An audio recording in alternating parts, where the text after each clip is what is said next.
Feliz Natal, querido e querido ouvinte! Sejam todos e todas muito bem-vindos e bem-vindas a essa edição especial do Estrangeiro, o podcast de política internacional do Brasil de Fato, esse nosso encontro marcado aqui toda semana para debater os principais fatos da política do mundo, sempre com a nossa visão, uma visão popular da realidade, uma visão popular do planeta.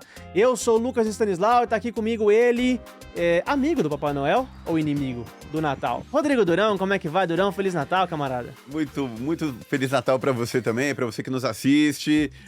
Eu espero, velhinho Batuta, toda noite do 24. Hoje não vai ser diferente. Então é Natal, né? Vamos com o coração aberto, desejando boas festas, muita alegria, muita saúde, felicidade e que a Terra continue rodando com seu eixo, os seus polos, sem interrupções, né, Lucas? Perfeitamente, e afinal de contas, hoje é uma edição especial do Estrangeiro. Hoje a gente vai fazer uma recapitulação aqui, uma retrospectiva, mas uma retrospectiva diferente. Hoje a gente vai trazer o melhor, o creme de la creme, o supremo do que veio no nosso quadro, na nossa gincana, que é um sucesso na podosfera brasileira, o Festival Terra Plana. Vai ser Terra Plana de cabo a rabo com a participação daqueles que trazem a notícia do Sul Global para o espectador, para o nosso ouvinte. Time galáctico de correspondentes. Exato, gente na Rússia, em Cuba, na China. E na Venezuela. E também no Haiti, né? A Venezuela seria o epicentro do mundo nesse último mês de dezembro, né? Nesse último tempo tá por causa da ameaça de guerra dos Estados Unidos aqui no nosso continente sul-americano, né? Pois é, mas hoje a gente vai falar desse absurdo que os Estados Unidos preparam e de outros que foram vencedores aqui no nosso quadro. Então, sem mais delongas, gente, vamos aqui no YouTube do Brasil de Fato, na Rádio Brasil de Fato, em todos os canais do BDF, chamar a nossa gloriosa vinheta Terra Plana. We don't need no education.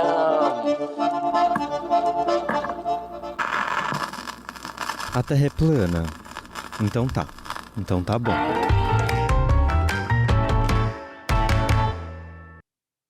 Desde que a gente estreou o Estrangeiro aqui no Brasil de Fato, a gente vem trazendo todo o final do episódio, esse segundo bloco, que é essa gincana, esse festival, essa competição saudável aqui entre nós, que serve, na verdade, Durão, pra gente apontar o dedo pros lunáticos da extrema-direita Da extrema-direita principalmente, denunciar aqui os impropérios, os absurdos, as terraplanices que saem na semana no noticiário internacional, que são campeados aí pelos ultradireitistas. Né? Porque você nunca viu alguém de extrema esquerda achar que a Terra é plana, né? Essa bizarrice começou e termina com os extremistas da direita. Na verdade, isso começou com os fascistas, os nazistas, durante a Segunda Guerra Mundial. Essa teoria da conspiração? Essa teoria da conspiração. Existiam duas que coexistiam na época do nazismo. A Terra plana e a Terra oca. Mas essa coisa é mais louca ainda. A ideia dessa Terra oca é que a gente estaria vendo o centro do universo dentro de uma bola vazia. E todo o resto, o solo, seria um universo feito de matéria de solo. Né? Disso a bater continência para pneu foi um pulo, né? A terra pneu também pode ser um futuro, né? A terra de látex, a terra borracha. É por isso que a gente decidiu aqui trazer esse momento de desupilar aqui, que acontece todo final de episódio, né, do Estrangeiro. A gente decidiu fazer aqui a edição especial natalina, um presente pra você, ouvinte, trazer aqui as principais maluquices que saíram no ano, né? Só que vocês sabem que o Terra Plana é sim uma competição saudável, amigável, entre camaradas, entre colegas, mais uma competição. E temos um placar, não é mesmo? A gente compete aqui, eu, Durão e o time de correspondentes, que estão em 5 hoje, ouvi dizer. Exatamente. Chegam com peso. Mas eu gostaria de pedir a Camila Samazo, nossa querida diretora, para jogar o placar na tela pra gente ver de fato, que rufem os tambores, quem ganhou a competição Terra Plana de 2025. Após um longo ano. Vamos ver? Rodrigo Durão! Esse troféu é lindo. Vejam só, Rodrigo Durão, olha só, você é o Flamengo aqui dessa competição. Não sou, não Campeão sou, não. brasileiro da Libertadores, campeão nacional e internacional. Rodrigo Durão, parabéns, cara. Você obrigado. Foi merecido. E olha só a novidade que a gente tem aqui no estúdio. Por favor, Durão, mostra aí pra câmera. Este que será o troféu 2025 E o objeto cenográfico, a partir de 2026, vocês verão toda semana esse troféu maravilhoso sendo entregue ao campeão do episódio, ao campeão da semana. Teremos aqui Troféu Terra Plana. Essa gracinha. Olha que belezinha. E esse prêmio ao Durão, que foi o que melhor denunciou a extrema-direita no estrangeiro em 2025. Sempre rir, essa é a ideia, né? Sempre Parabéns, rir Durão. de quem merece receber risadas. Mas afinal de contas, Durão, esse troféu é seu, mas não é bem seu. Como assim? Donald Trump foi o verdadeiro campeão do Terra Plana esse ano. Afinal de contas, segundo aqui o nosso estrangeiro Rapid, aqui a nossa retrospectiva do estrangeiro, ele apareceu nada mais, nada menos do que 18 vezes vencedor do quadro Terra Plana. Ele como se fosse o motor da Ferrari ali e tal, ele que impulsiona... A locomotiva da bizarrice mundial. Pois é, né? Que troféu, né? Que coisa. Olha só, a gente separou aqui um mês a mês do Trump pra você, querido e querido ouvinte desavisado, que tá pegando só esse episódio natalino aqui. E a gente vai ler aqui, Rodrigo, me ajuda. Ó, janeiro, o Trump bloqueou 50 milhões de dólares que, segundo ele, seriam enviados para a faixa de Gaza para comprar camisinhas usadas pelo Hamas para fazer bombas. Em fevereiro, Trump sugere roubo de reservas de ouro do Fort Knox e pede que Elon Musk, pessoalmente, vá fazer uma auditoria. Ô, Elon, vai lá verificar se o ouro tá lá Chega mesmo. lá, Elon. Em março, Trump mandou retirar a pintura do museu em Denver, dizendo que ele não se sentiu representado. Gente, essa vamos ver, imagem, vai. se a gente tiver aí na agulha, Cami, essa imagem do quadro do Trump, de fato, arrancou risadas, risadas homéricas aqui no estrangeiro. Esse quadro do Trump, de fato, olha, é meio iá, né? Meio ó. Meio ó, né? Exatamente. Ele é triste. Agora, Durão, em abril, ó, o Trump mandou deportar um cidadão salvadorenho que vivia legalmente nos Estados Unidos e depois admitiu um erro administrativo, mas falou assim, ó, sinto muito, não dá pra te trazer de volta. Errou, né? Não, esses impropérios contra os imigrantes também que é chocante. Vidas de imigrantes não importam. Em maio, Trump aceita Boeing de luxo de presente da família real do Catar. Apenas isso. Em junho não teve Trump, no mês de junho aqui o Trump não saiu Férias. vencedor do nosso quadro, ele tirou umas férias aí no meio do ano, mas em julho ele voltou com tudo, ó, quando ele ofereceu 25 milhões de dólares por informações do paradeiro de Nicolás Maduro que levassem à captura do presidente venezuelano, como se ninguém no mundo soubesse que o presidente da Venezuela vive na Venezuela. Exato. E sabemos onde ele trabalha também, né? A gente podia até pleitear esse prêmio. Avenida Sucre, Palácio do Miraflores, eu só não me lembro do CEP de cabeça, mas tá lá. Mas também uma breve Google resolve aí pra nós. Agora em agosto, Durão, o que ele mandou em agosto? O secretário de guerra de Trump defendeu o fim do voto feminino. Apenas isso.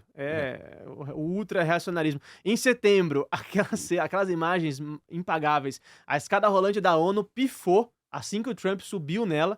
E aí, no púlpito, ele criticou, né, a obsolescência da organização. Falou, nada funciona aqui, o teleprompter não funciona, a escada rolante não funciona. Pagou geral ali, não. E no meio dessa onda negativa, o que acontece? A química. A química. Surge um brasileiro para estender a mão, uma palavra amiga, e tudo muda. Ali começou a derrota do Tarifaço contra o Brasil, né? Exatamente. Derrota de Eduardo Bolsonaro e cadeia para Jair Bolsonaro. Exatamente. Em outubro, essa daí eu lembro que você trouxe, Durão, e você ganhou esse Terra Plana. O Trump postou um vídeo feito por IA jogando cocô em manifestantes. Ele já havia feito um vídeo absurdo antes de IA também. Ele e o seu amigo Elon Musk, em Gaza. Meu amigo? O amigo dele. O amigo de Trump, Elon Musk, que ainda era amigo naquela época, né? Agora estão brigados, né? E gostou da brincadeira e fez ele pilotando um jato e soltando cocô, jatos de cocô, cara, na cabeça dos nova-iorquinos. Em novembro, claro, que ele também apareceu vitorioso aí, eu lembro que também foi você que trouxe esse, que era um governo dos que mais cometia erros gramaticais e geográficos, né? Então, o Trump, a cognição dele não parece muito boa. Ele ficou confundindo a Albânia com um país, com a Armênia, e fez toda... na verdade, não foi isso. Foi... Enfim, ele ficou confundindo toda a geografia mundial ao dizer que ele havia parado 7 guerras, por isso que ele mereceu o prêmio Nobel. E, enfim, ele errou tudo. Foi outro ato vergonhoso dele. Mas, então, entre risadas e lamentos aqui no quadro Terra Plana, a gente destacou ao longo do ano todo, dessa temporada toda do Estrangeiro, que no meio de todo esse caos, no meio de toda essa aleatoriedade, dessa bizarrice, e isso foi muito bem destacado aqui pelos nossos analistas e correspondentes que participaram aqui ao longo do ano, existe uma tática, né? Existe uma Pois estratégia no é, meio do caos. eles não são apenas nós cegos. Exato. Existe essa intenção, essa tática de falar muitos absurdos para normalizar o absurdo. Uma vez que você entende que qualquer coisa pode vir de uma pessoa, essa pessoa consegue uma licença para falar qualquer coisa mesmo, né? Porque existem pessoas que aceitam isso. Por exemplo, um Macron nunca poderia falar 10% do que Donald Trump falou esse ano. Ou Uhum. Starmer, qualquer outro estadista não ficaria tudo bem se ele falasse esse tipo de bobagem. Mas o Trump fica porque é estratégia mesmo. E continua, né, Lucas? Continua nesses últimos momentos aí dos estertores de 2025 com a Venezuela. É A isso. Venezuela, ela é receptáculo do absurdo da vez. Com cerca de 10 mil soldados no Mar do Caribe, possibilidade de guerra contra Caracas. Esse é o último capítulo, o capítulo mais recente, talvez, de 2025, que promete ser um dos maiores absurdos aí, essa ameaça de invasão dos Estados Unidos contra a Venezuela, né? Além de impedir a venda de petróleo totalmente, completamente da Venezuela, sancionar quase Roubar, todos né? os membros de governo, roubar e pilhar cargas de petróleo da Venezuela, agora promete uma invasão. E é por isso que a gente vai começar aqui no nosso episódio especial de hoje, do Terra Plana, chamando o nosso primeiro convidado, ele que está direto de Caracas, que é talvez o mais recente aqui, correspondente aqui Exato, no nosso no reforço. estrangeiro, Pedro Panunzio, que não venceu nenhum Terra Plana esse Jura? ano, Não Pedro, venceu nada? mas... Venci sim, venci sim. Justiça... Pera aí. Venceu? Um só, mas... Chama o VAR, Gol então. de honra. Então já Não. entra dizendo, já entra contando qual foi o seu Terra Plana que você venceu e como é que tá o clima aí, cara, de dezembro, nessa expectativa de atualizações sobre os Estados Unidos. Como é que os venezuelanos estão recebendo essas notícias?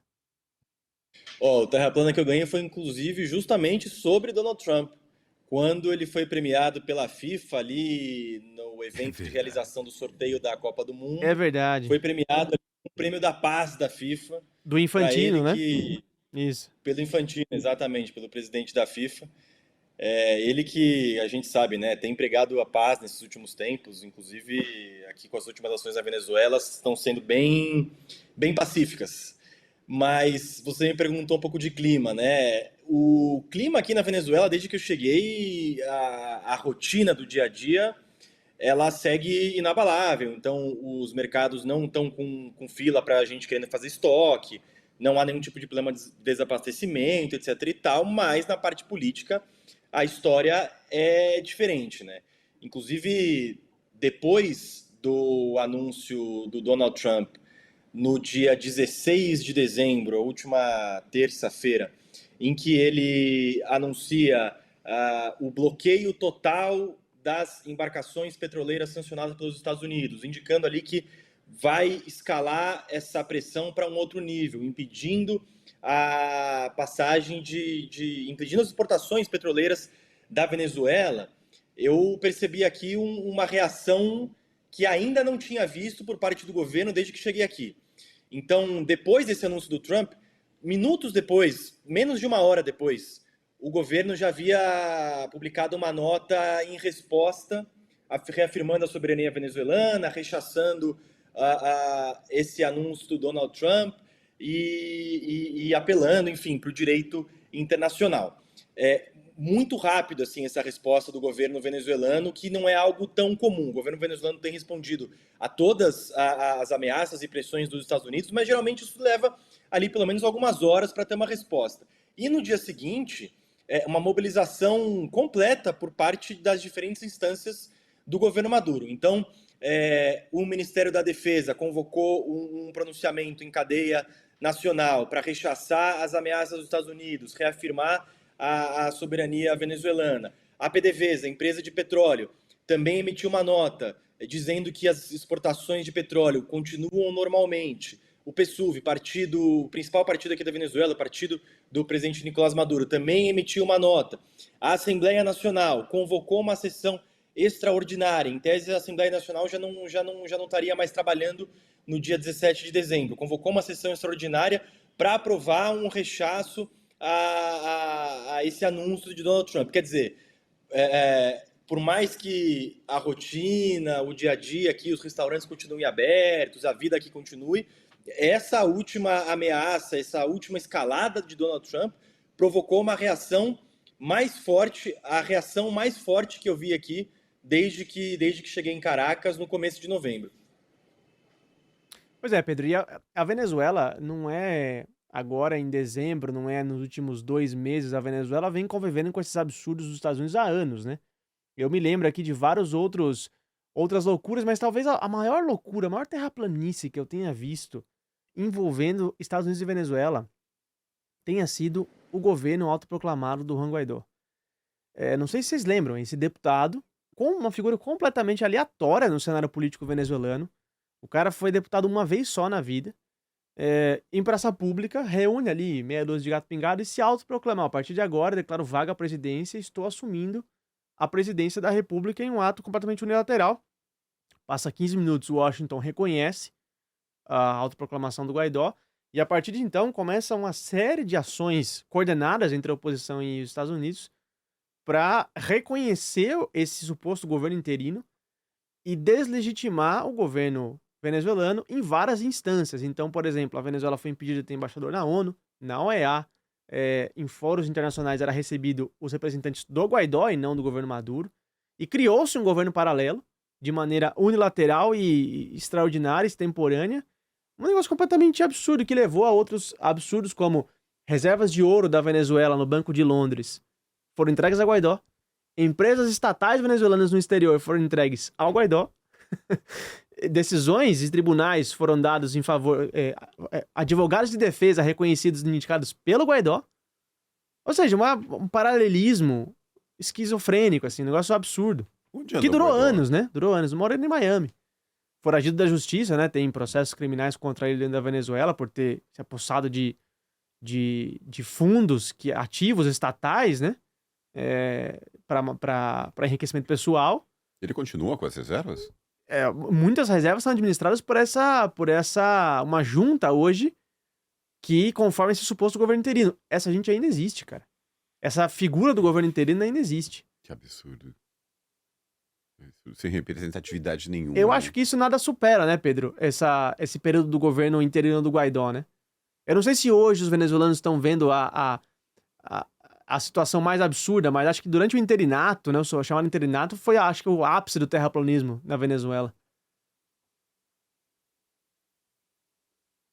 Perdemos. Essa intervenção do Guaidó envolveu outros países, né? Então, houve, inclusive, uma interferência em embaixadas de outros países, né? Se eu não me engano, o próprio Brasil, inclusive, que na época era governado pelo Jair Bolsonaro, abriu as portas para um embaixador, uma embaixadora que havia sido indicado pelo suposto, criado governo Guaidó.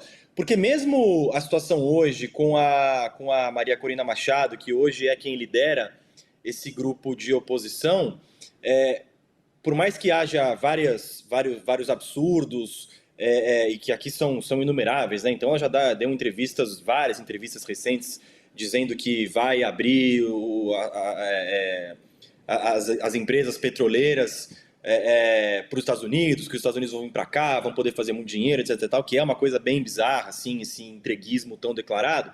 Mas ainda assim, a Corina Machado não se proclama, ou talvez, claro, ela ali diz que ela e o Edmundo Gonzalez, né, que foi quem efetivamente concorreu às eleições de 24, foram os verdadeiros vencedores, etc. e tal, mas não há uma proclamação da Corina Machado nem do Edmundo Gonzalez como presidentes da Venezuela. A Corina Machado, ela está agora em tour, né, em Oslo, falando com a imprensa, falando com autoridades locais, etc. e tal, e não é apresentada como a presidente da Venezuela, a presidenta da Venezuela, como era o Juan Guaidó.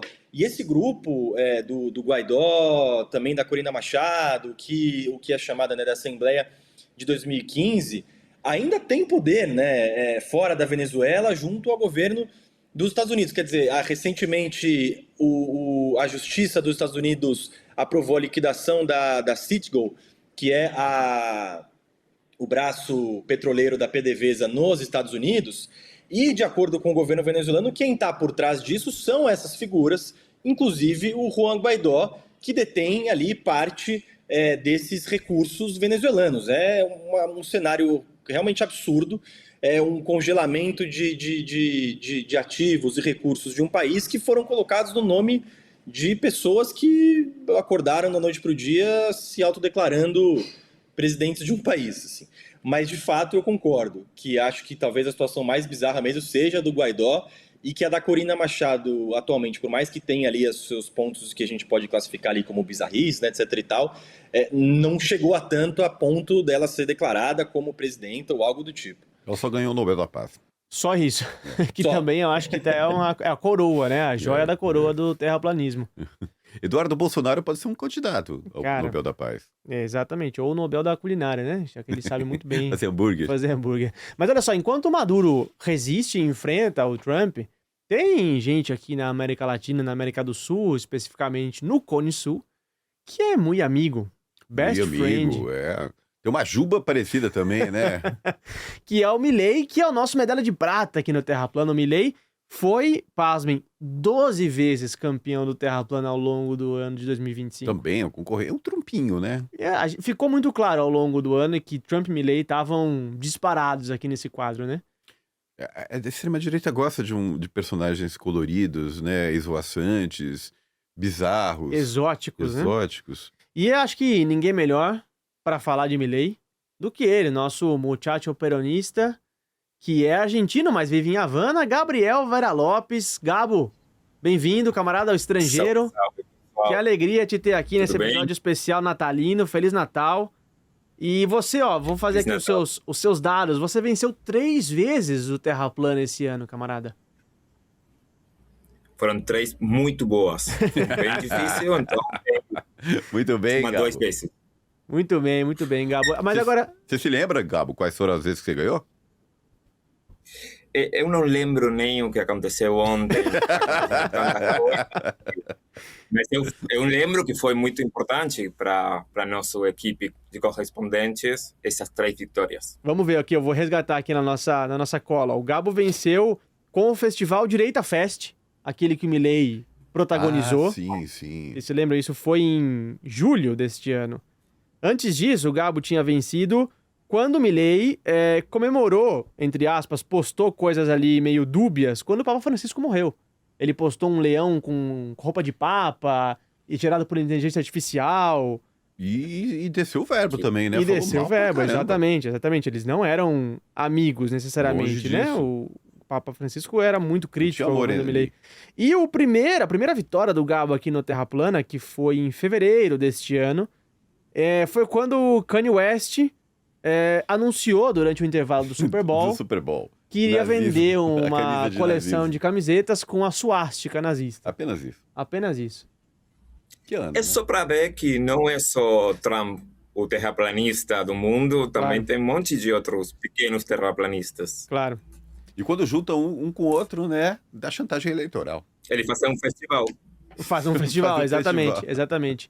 Agora, Gabo, essa relação Milei-Trump não é só no Terra Plana que acontece, né? Ela acontece na política também. De fato, o governo do Milei foi aí, acho que se não ou mais, um dos mais subservientes à política norte-americana este ano, né? Ao ponto do Trump dizer publicamente: votem no Milei, se não votar no Milei nas legislativas, eu vou tirar a ajuda financeira argentina. Que foi a mesma coisa que ele fez também nas eleições em Honduras. Exato. Então, nós vamos ficar de olho, porque vai acontecer o mesmo em Colômbia, muito possível, provável que aconteça também no Brasil. Mas eu fiquei pensando, né, porque é um pouco difícil ter o lugar que tem o Milei, porque não faltam presidentes totalmente alinhados com os Estados Unidos. Pensava no Panamá com Mulino, pensava no Paraguai com Santiago Peña, no Trinidad e Tobago com Christine Cangalo. Então, que ele consiga ser um dos mais próximos da extrema-direita, com esse tipo de personagem estelar a nível mundial, é uma vitória do Milei, né? Eu acho que a diferença das outras extremas direitas do continente, ele não tem... ele é mais tipo um cachorrinho de colo do Trump, né? E eu defendo que cada um pode fazer com sua percepção identitária o que quiser, né? Se ele quer ser um cachorrinho de colo, está tudo bem. O problema é que é presidente. Esse é o problema. E sim, foi um dos caras mais alinhados, não só com Trump, também com Israel. Isso também é importante, né? Num momento tão difícil para a humanidade, com um genocídio na Palestina, também este tipo de coisa não é um problema de preferência política somente. Claro. E como isso repercutiu na Argentina, Gabo? O apoio ao genocídio de Israel, também essa subserviência aos Estados Unidos, a própria chantagem eleitoral, como isso repercutiu lá dentro? Porque a gente tem a imagem aqui no Brasil de que os argentinos são um povo bem politizado e orgulhoso. Nacionalista, né? Que não aceitaria com facilidade um gringo yankee metendo o nariz ali, falando que tem que fazer o que não tem que fazer. Como é que isso foi visto lá dentro da Argentina? É bem interessante, né? Porque se você vai para um partido de um jogo de futebol, o pessoal está cantando contra Reino Unido, contra a Inglaterra, contra os europeus, contra Estados Unidos, e não é pessoas muito politizadas, né? Não é pessoa que só está vendo política, mas tem isso na cultura popular, uma cultura popular bem anti-imperialista. Mas também acho que a decepção dos últimos anos com a esquerda, com o progressismo, também fez que o pessoal não goste do que o Milei está fazendo, mas suporte ele enquanto a inflação ou coisas assim não acrescentar. Então, acho que com os Estados Unidos é uma coisa bem complicada. Todos os estudos, todas as pesquisas de opinião dão que ninguém gosta muito de ficar tão perto dos Estados Unidos, mas também é uma coisa de, bom, tem que esperar, vamos ver o que vai acontecer e coisas assim. Mas eu acho que tem uma coisa, tipo, no orgulho do povo que está ficando com raiva de a pouco do que está acontecendo.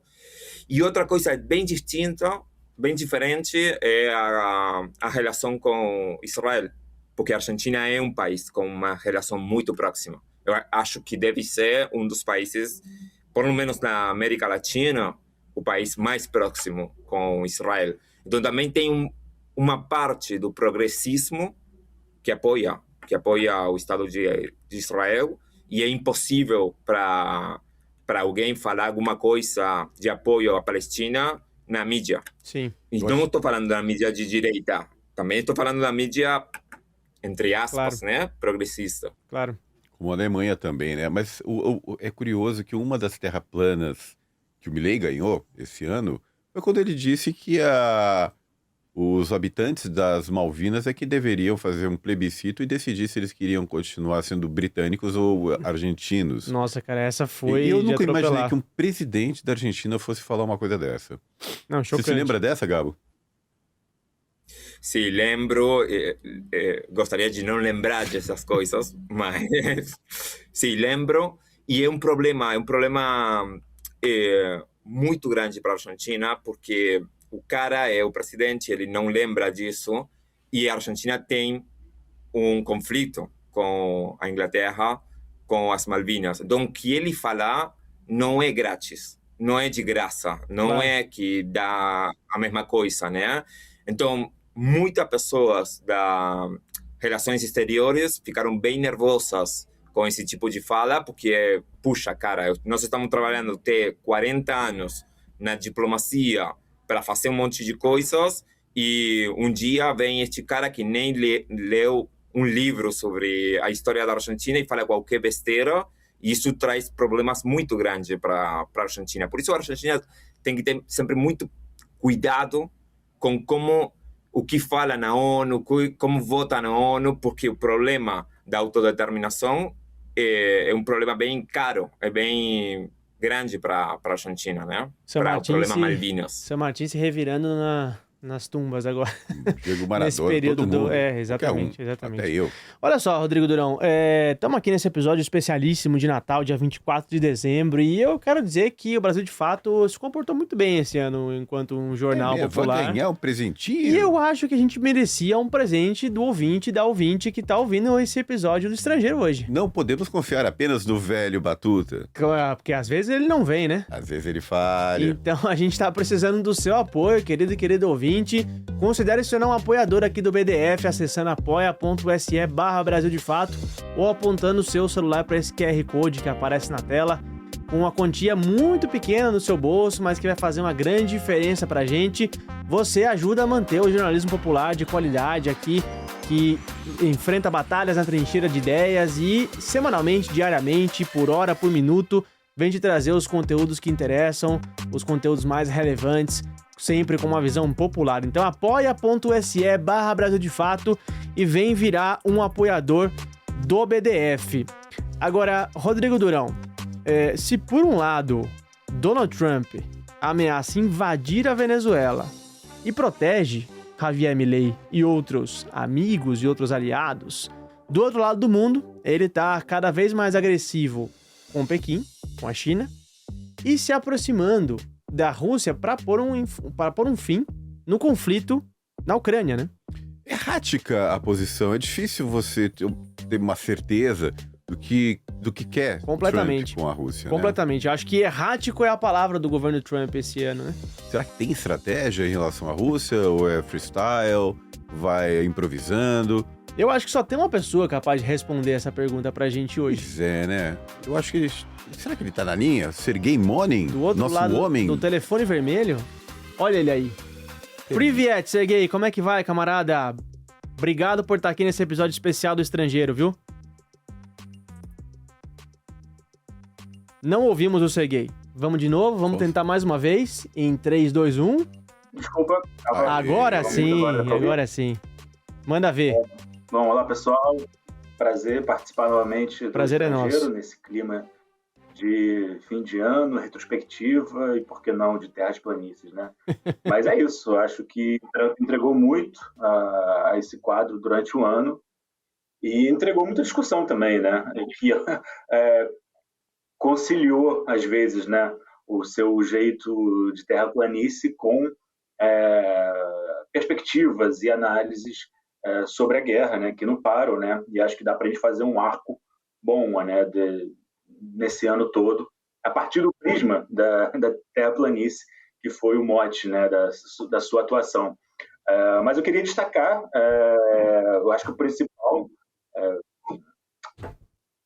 momento, né, da terraplanície relacionada a Trump, Ucrânia, Rússia, entre vários deles, né, a gente teve a humilhação causada pelo Trump em relação ao Zelensky, né, no Salão Oval da Casa Branca, final de fevereiro de 2025, então, nossa, no início do ano. Essa deu dó mesmo, viu? Reclamou da roupa do Zelensky, né? Humilhou, só faltou colocar uma taxinha na cadeira dele. Mesmo, chocante. Deu um pito mesmo. Qual foi o contexto disso mesmo, Sergei? Foi uma cena de bullying. Eu vi o contexto foi, na verdade, eu diria que foi uma coroação, naquele período, né, de várias declarações que o Trump já havia dado, inclusive, se não me engano, na campanha eleitoral, dizendo que o Zelensky vinha aos Estados Unidos para só pegar dinheiro. Então, e nesse caso, não é nem errática a posição do Trump, ela é até coerente, mas não deixando de ser terraplanista no nosso contexto, né? Porque, na verdade, se encaixa na lógica de tratar o Zelensky não mais como um aliado ferrenho, como ele tratava, né? E sim tratar o Zelensky como uma forma de uso da política interna dos Estados Unidos, ou seja, dizendo América para os americanos, todo esse discurso protecionista, nacionalista de Donald Trump, e dizendo que a Ucrânia teria que ser resolvida e pressionando a Ucrânia para chegar a um acordo, seja qual for, né? E aí eu recordo até outro momento bom de lembrar, né, da nossa cobertura ao longo do ano, durante a visita da delegação brasileira, do presidente Lula, a Moscou, que a gente cobriu aqui no dia da vitória, 80 anos da vitória soviética na Segunda Guerra Mundial, e que antes da coletiva do presidente Lula, ao final da viagem, o embaixador Celso Amorim conseguiu conversar de uma maneira mais informal com jornalistas e conversando sobre a relação com Donald Trump, as perspectivas de negociação da guerra. Ele mencionou um termo que eu acho interessante, que foi que o Trump age na política internacional como uma espécie de corretor de imóveis, né? Ou seja, vendo a política internacional como um mercado imobiliário que remete ao início da trajetória de Donald Trump, né? Então, nesse caso, a gente percebe que não é tão errático assim. Claro. Mas você é terraplanista, só para fazer essa conexão, de que ele não trata os povos, os países, né, os ritos diplomáticos, como vocês mencionaram já em outras situações, como ativos políticos, né? E não como, alguns valores da política internacional, da diplomacia. Então, esse foi um caso, inclusive, constrangedor, que os jornalistas, voltando à questão da humilhação no Salão Oval, que foi um caso que os jornalistas que acompanham a Casa Branca há muitos anos falaram que nunca viram algo parecido. De fato, foi quase um momento de ruptura, dizendo que representa também esse lado do Trump, né, de mostrar que ele que manda, tratar os outros como subordinados, internos. Quando ele consegue fazer isso, com o Lula ele não conseguiu, isso é muito importante fazer esse paralelo. Já numa retrospectiva também nesse arco é bem interessante isso. A Ucrânia numa situação enfraquecida, em guerra com a Rússia, pressionada, buscando dinheiro, porque senão a sua defesa rompe, se não tiver o apoio que teve do Ocidente ao longo da guerra. E o Trump, sabendo disso, da dependência que a Ucrânia tem dos Estados Unidos, tratou o Zelensky como mero subordinado, um coitado. E essa expressão que ficou marcada, né? Essa cena do Salão Oval, acho que ficou bem marcante, né? Isso traz para a gente, e aí fazendo um contraponto, sim. E vocês comentaram já no início do programa, como que o Trump é visto como realmente pela população, se ele é meio ridicularizado, como o Milley, né, que é essa figura também meio bufão, né, da extrema-direita, sempre fanfarrão, a gente pode dizer isso. Na Rússia é o contrário, né, até pelo pragmatismo russo, né, tem uma certa aceitação das práticas de Trump como convenientes à Rússia, né? Então, tanto na política externa, como a gente acompanhando por aqui na cobertura da TV estatal, nas mesas redondas políticas, né? Trump é visto como um cara que Trump gostaria de ser visto, um negociador, um político relevante. Isso, claro, isso cai nas graças do presidente Vladimir Putin, porque a gente pode já fazer essa retrospectiva de que ao longo das negociações Putin soube lidar muito bem com o Trump, ganhando tempo quando precisou, quando quis, e irritou o Trump várias vezes, mas o Trump também não conseguiu dar conta das suas bravatas, né, das imensas tarifas contra a Rússia, das sanções, que aplicou aqui e ali, mas ainda muito de uma maneira tímida, e as negociações seguem também em banho-maria. Agora a coisa esquentou um pouco, mas nesse final do ano, com o plano de paz que ele propôs, mas também toda essa ideia de peacemaker, né, de pacificador do Trump, ela claramente também não é do peacemaker como a gente gostaria de ver, como é o termo mais profissional, ou seja, trata os povos, como eu disse, países estrangeiros, né, como ativos, recursos para fechar negócio, acima de tudo, seja qual for o custo para os povos dos países. Essa tática de humilhação no Salão Oval, o Trump tornou a usar com o Cyril Ramaphosa, né? O presidente da África do Sul. Se era inédito com o Zelensky, tratado, feito um devedor no Serasa, contumaz ali. Devedor contumaz. Foi foi maior ainda com o Ramaphosa. Foi terrível, cara. Terrível o que ele fez. E com mentiras, né? Com vídeos dizendo que existe o genocídio branco, aí os africaners na África do Sul. Essa teoria da conspiração impulsionada aí por Elon Musk e companhia, né? Agora, só para registrar, o Serguei, a gente não falou aqui, Serguei, você venceu 6 vezes o quadro Terra Plana esse ano. Isso que eu ia perguntar. 6 vezes, hepta vencedora aqui no quadro. E a última vencedora aqui do Serguei, que acho que vale uma menção honrosa aqui, foi quando o chanceler alemão disse que não suportava mais ficar no Brasil durante a COP, né, em Belém, que ele e os jornalistas alemães não suportavam mais. Vale uma menção honrosa também para a Europa, né? Alemanha, França e Reino Unido, que esse ano tiveram papéis completamente estapafúrdios e débeis, né, durante o 2025. Meros muffins.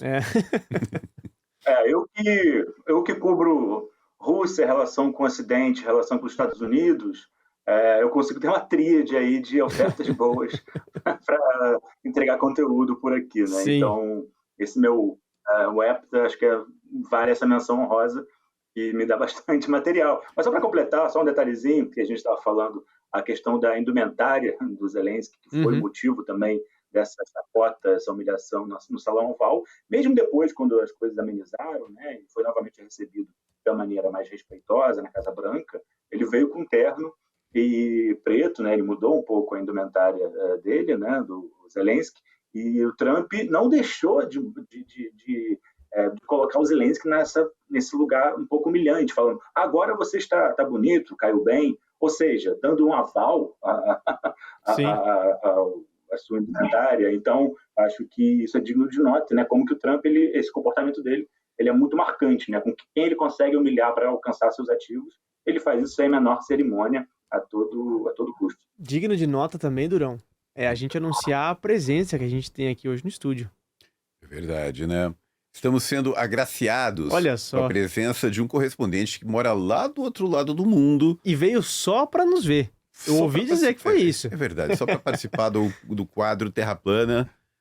Muito boa tarde, muito bom dia, Mauro Ramos. Que luxo. Prazer estar com você aqui. Que moral. Bom dia, Durão, bom dia, Lucas, bom dia a todo mundo aí, os nossos correspondentes em todo mundo. Hoje estou aqui, prazer pela primeira vez, minha participação aqui nos estúdios do Brasil de Fato.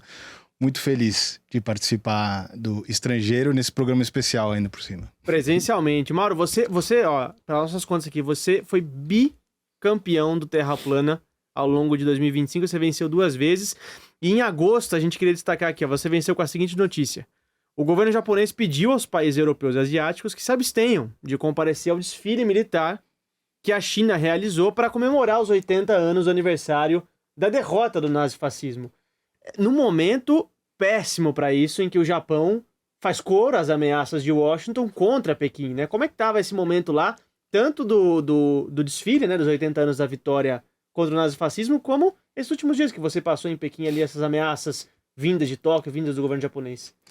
Então, nós temos uma situação muito, muito delicada agora na região, porque, como vocês sabem, a nova primeira-ministra do Japão, né, a Sanae Takaichi, tem aumentado o tom contra a China, principalmente através de uma fala em relação à possibilidade de intervir em Taiwan caso haja algum conflito, né?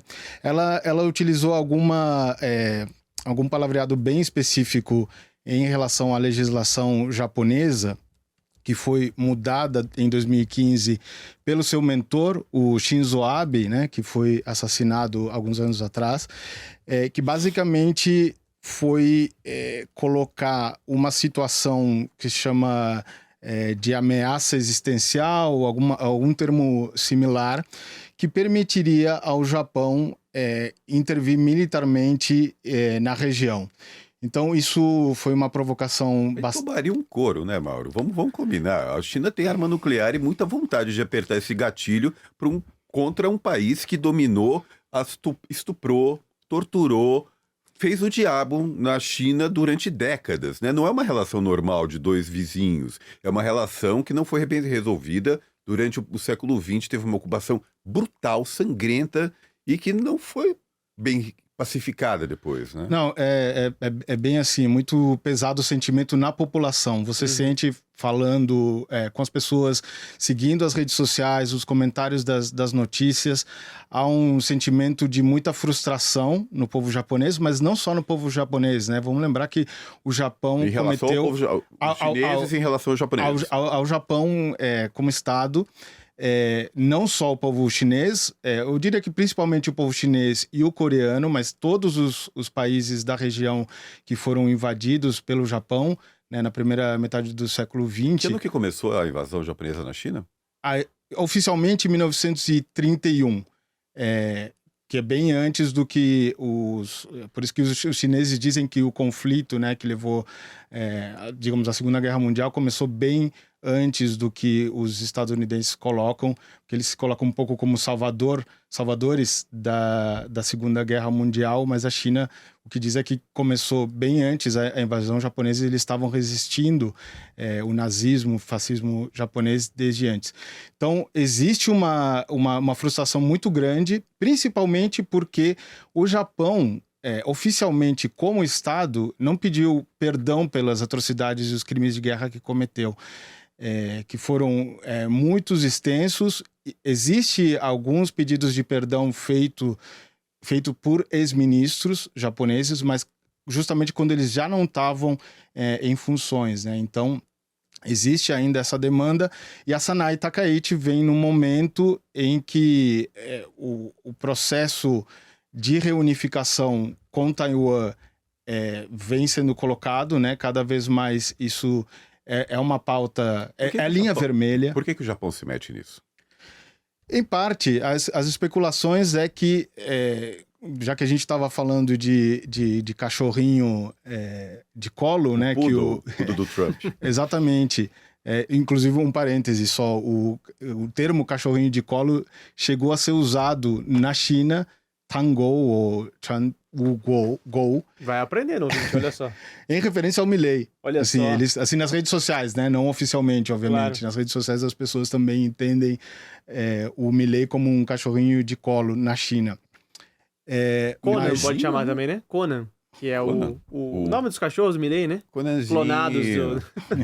Mas basicamente, uma leitura é que o Japão está, na verdade, tendo essa função de ser submetido aos interesses dos Estados Unidos. Qual mandado? Exato. E uma dos sinais disso é o militarismo, né? O aumento do orçamento militar no Japão.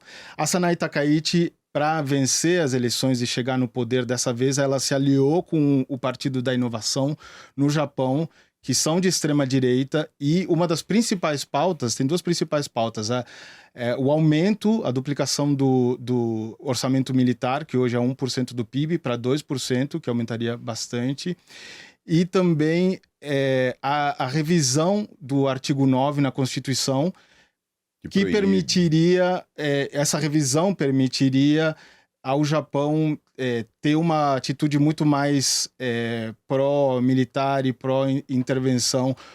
Utilizariam muito mais as forças militares em potenciais conflitos, que foi uma questão colocada na Constituição japonesa 45, desde 1945. Eles não podem ter poder de fogo muito grande. Exato.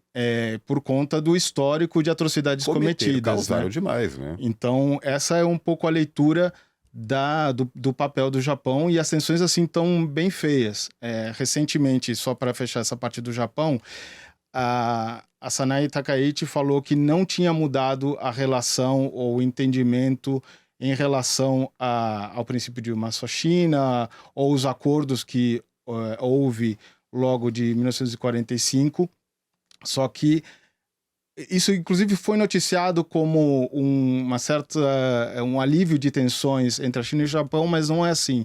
O que a China continua querendo é que a Sanai Takaichi se retrate das falas, né? Principalmente nessa questão de que o Japão interviria caso haja um conflito com Taiwan.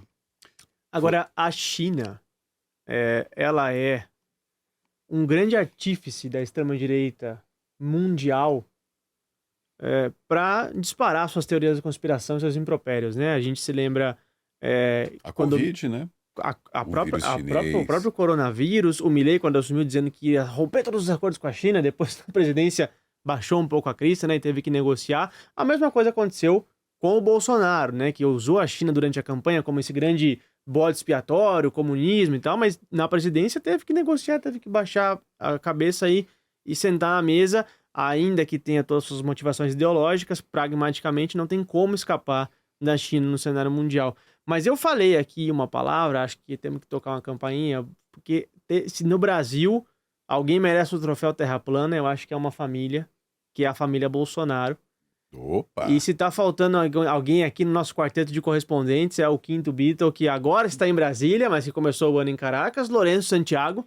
Figurinha carimbada que aqui. Claro que veio pra cá participar dessa ceia de Natal aqui do estrangeiro. Aê, diretamente do Congresso Nacional. Mostrando que tá trabalhando mesmo, né? Que ali, maravilha.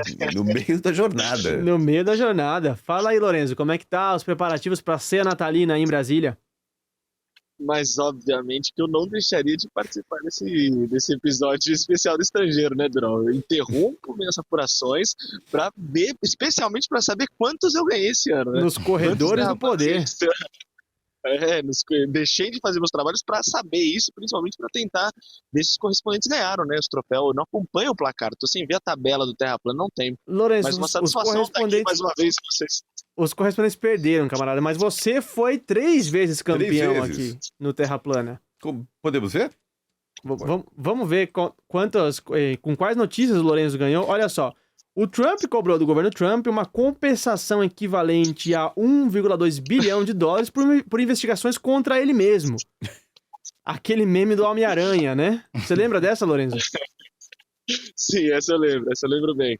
Essa não precisou de tanta articulação quanto as outras duas, né? Pra eu conseguir ganhar. Essa foi mais fácil.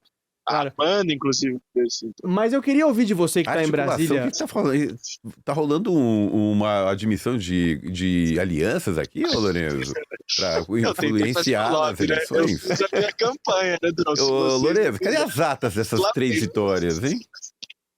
Meu Deus. É isso que tá todo mundo querendo saber. O cara não tá nem 6 meses em Brasília e já tá aprendendo já fazer o toma lá da cá, né? Já tá perfeito já. Caramba. Mas, Lorenzo, eu quero ouvir de você, cara, como é que tá o clima aí em Brasília em relação à família Bolsonaro, que começou o ano de um jeito, toda grandona, mas que agora tá bem enrascada, né? Com o Eduardo lá nos Estados Unidos, o Jair na cadeia e o Flávio pré-candidato à presidência da República. Terraplanistas, mas ainda tentando se agarrar no osso e mirando o poder, né? Tem Michele também, né? Acho que com certeza, Lucas. Acho que não é uma. Digamos que eles ainda têm as boias de segurança, pessoas que lancem essas boias de segurança para a família Bolsonaro até hoje, né? Por mais que tenham perdido poder e espaço, né? Acho que principalmente as pesquisas eleitorais mostram isso, né? De que a rejeição à família Bolsonaro hoje é muito forte. Né? O candidato Flávio Bolsonaro, pré-candidato Flávio Bolsonaro hoje, ele enfrenta uma rejeição muito forte, mas ainda tem os seus grupos de apoio, principalmente aqui no Congresso Nacional, né? Especialmente, eu diria, aqui na Câmara, que é onde tem uma articulação muito forte pró-bolsonarismo, né? Pró-extrema-direita. Onde tem a principal bancada de extrema-direita, com uma articulação muito forte com o Centrão. Então, como você bem disse, a família Bolsonaro está muito enmascada hoje, né? Tem uma série de problemas, inclusive a cassação do Eduardo Bolsonaro hoje é a bola da vez, né? Uhum. Se a prisão do ex-presidente foi o tema do ano, né, para a família Bolsonaro e para a direita brasileira, agora a bola da vez é a cassação do mandato do Eduardo Bolsonaro. Ontem, o próprio Lindenberg Farias, o líder do PT aqui na Câmara, ele apresentou um mandato de cassação a jato, né, para o Supremo Federal, de afastamento do Eduardo Bolsonaro do mandato, porque não precisa esperar até o ano que vem para cassar esse mandato. Ele já extrapolou as faltas, o limite de faltas do ano, então ele deve ser cassado, né? Ainda não esse ano, né, mas já em janeiro do ano que vem. Então a situação é muito complicada para a família Bolsonaro, que vai tentando ainda se articular e tenta respirar, né, para o ano que vem. A realidade é que a esquerda terminou, né, o ano numa ofensiva, né, nas ruas. Quem está nas ruas hoje é a esquerda, né, quem conseguiu se movimentar, se mobilizar e se articular tem sido o campo progressista, que foi principalmente esse final de semana agora, né, o último episódio foi de mobilização da esquerda especialmente, mas Mas a família Bolsonaro, esse é o contexto, né? O Carlos, e que vai tentando se reerguer, né? O Carlos Bolsonaro ele deve ser candidato a senador por Santa Catarina. O próprio Flávio Bolsonaro está nessa iminência de ser o candidato ou não para a presidência, ou tentar reeleição no Senado. Então é uma família que ainda vai tentando se segurar, tentando se articular, mas já também com uma despedida de parte da direita, né? O Centrão mesmo já está querendo pular fora e ter outros candidatos próprios, até para a presidência, né? Então se desvincular um pouco da imagem do bolsonarismo, né? Que tem estado muito desgastado, como eu falei, né? Exato. E promete ser o artífice do Trump em 2026, as eleições aqui, né? Se eu pudesse fazer um pedido pro Papai Noel, seria que a família Bolsonaro continuasse exatamente em 2026, exatamente como fez em 2025, né? Marcando esses gols contra a torta direito. Eduardo, não muda nada, tá lindo. Flávio, vai em frente, você é o cara. Carlos, Tenta Santa Catarina, realmente, você tem tudo pra dar certo aí. Eles conseguem desagradar todos os setores da direita. Não, é impressionante o nível de fracasso, né? E eles dobram a aposta, eles não recuam. Quanto mais eles dobram, mais eles afundam. Pois bem, olha só, 2026 tem eleição no Brasil, tem eleição na Colômbia também e muitas eleições importantes. E a gente vai estar aqui dando cobertura não só nas eleições brasileiras, mas nas eleições mundiais. Sim. E também, não só nas urnas, mas em todo o noticiário internacional, porque esse é o nosso trabalho aqui no Estrangeiro, trazer as melhores notícias do cenário internacional, sempre com a nossa visão popular aqui do Brasil de fato. Então eu quero agradecer Rodrigo Durão, Mauro Ramos, Adilson DJ nas picapes ali na sonorização hoje, toda a produção do Estrangeiro, que a gente chegou aqui as pessoas que participaram também, fizeram participações esporádicas. Exatamente. Ravena, Rodrigo Chagas, Camila Salmazo, diretora desse podcast, José Eduardo Bernardes, que esteve aqui também logo depois de voltar da Venezuela. Participações estelares aqui nesse podcast. Não é fácil tocar um podcast Rodrigo Chagas teve também internacional. Olha que cena maravilhosa que a gente tem, olha que luxo. Com a tela de 6 pessoas ali. Eu quero agradecer Serguei Monin, Gabriel Vera Lopes, Pedro Panunzio, Lourenço Santiago, todo mundo que contribuiu para tocar esse podcast, botar esse podcast no ar. Não é fácil manter um podcast em 2025 no Brasil e ainda mais chegando em 59 episódios como teremos em 2025, Durão. Com ótima audiência, se tornando uma referência aí para a imprensa brasileira, graças a vocês, a esse time legal, incrível e único que tem o Brasil de fato, né? Nem outro veículo do Brasil tem gente nesses lugares que o Brasil de fato tem. Quero agradecer o Brasil de fato por ser maluco o suficiente a abrir esse microfone pra gente aqui falar toda quarta-feira às 11 horas da manhã, que a partir do ano que vem vamos pras 15 horas, tá, Mauro? Ajeite seu relógio, pra você vai ser duro, companheiro. Vai ser um pouquinho difícil. Mas vamos estar lá. Com você. Vamos ajustar o horário lá. Perfeito. Rodrigo Durão, obrigado. Parabéns pelo troféu. Ano que vem a gente vai disputar essa belezura aí toda semana. E dá pra gente, nesse episódio de Natal, a ficha técnica do Estrangeiro, por favor. Vamos lá. Que é apresentado por mim e por você, Rodrigo Durão. Também pelos dois, com direção de Camila Salmazio, produção de Letícia Holanda, edição e sonorização de Victor Martins, hoje de Adilson, na operação de switcher, Otávio Gabriel e Marina Ortega, identidade visual de Rafael Canoba, no Brasil de Fato, a coordenação de jornalismo é da Monize Ravena e Lucas Stanislau, coordenação de redes sociais de Rafaela Curi, direção executiva de Nina Fidelis. Querido ouvinte, Feliz Natal e até a próxima. Adeus.